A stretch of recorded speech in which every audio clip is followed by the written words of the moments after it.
So the motions go, it's a 135 degree horizontal view, and then it's a 90-degree vertical view.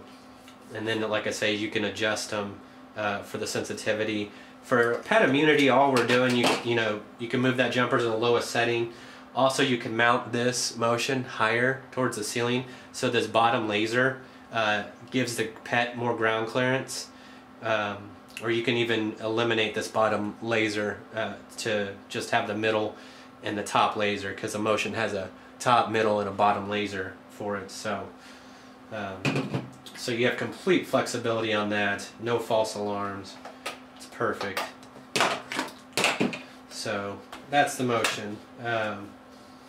Also, we have the glass break here. Glass breaks are cool because they're a shock sensor as well, and you can adjust them to actually, when someone's pounding on the window, to go off before they break it. It's completely adjustable, which I'll show you. It's got a green and a red light on there for the power, but it's a wireless signal, obviously. And you can do a conglomeration of windows with them. They don't actually go on the window, but they sit in the middle of a room, say. The specs on them are 70 feet open air. It'll detect any glass broken. So, see if you can see that. So you can see I blew into it, and we'll go ahead and learn it real quick. This is armed. Input password. Input password. Unit disarmed. Moving my keypad again on you. So this is the glass break. I'm going to learn it real quick.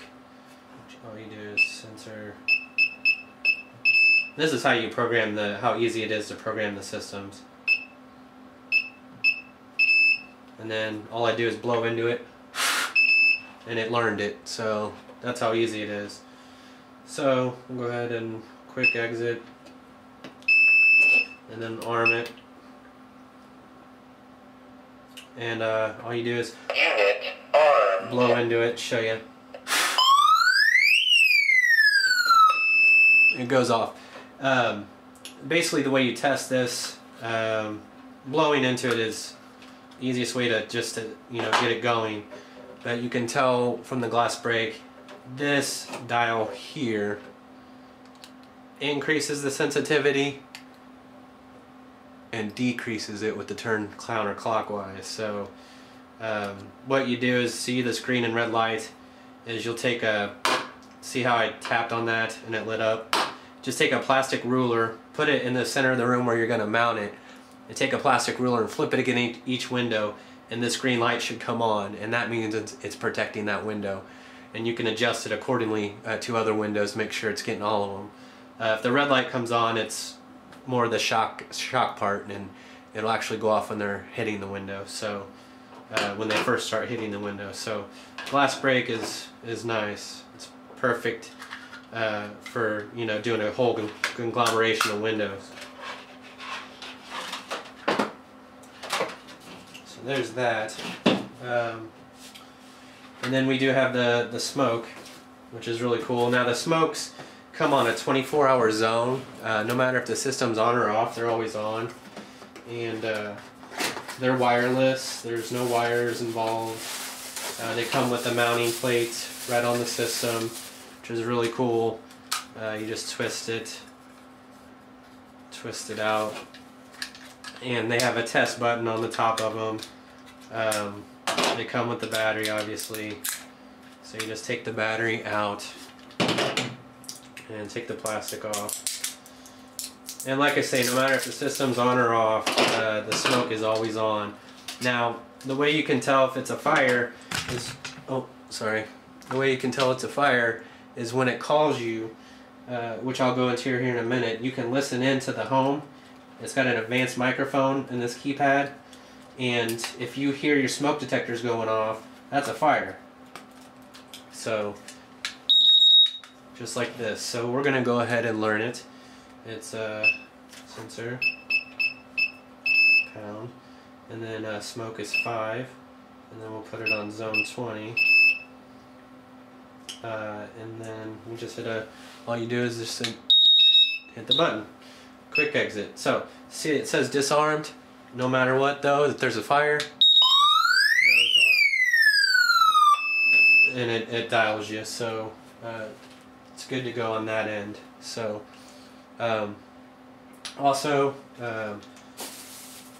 you can do, we recommend 1 per level of each level of the home in a central location is what I recommend on the smoke. So, and then we do have the carbon monoxide, which is our other sensor. Now we do have flood detection. It is a hardwired sensor, so just email us if you're interested in that as well.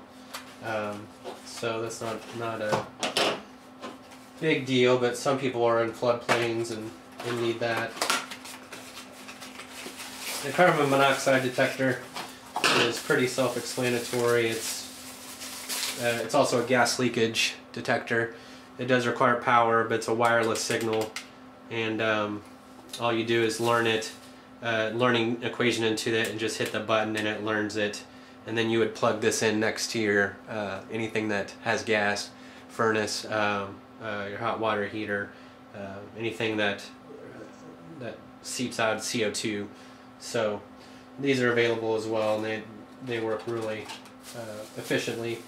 And again, you can put them anywhere because our system's a extreme distance system, 250 feet restricted, up to 400 to 450 feet unrestricted. So those are the sensors, and now I just want to talk about the advanced features of the keypad. So we'll go through that.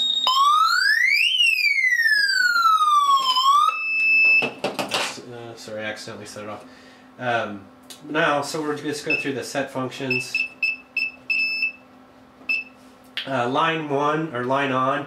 This does have a function where if someone cut the phone line, all the sirens would immediately go off. So, and if you have DSL, you can turn that on and off. It's programmable, so don't worry. So the set 2 is the AP again. That's the compound siren. You can turn that on and off so it doesn't wake the baby. So that's the other 2 function. Password protection, that should always be on, but you can turn it on and off. The siren, of course, you can set it up to 99 minutes, I believe, and this is saying 1 minute. What happens is it'll hoot for the program minutes. You decide that. It'll reset and rearm itself, so very efficient on that aspect as well.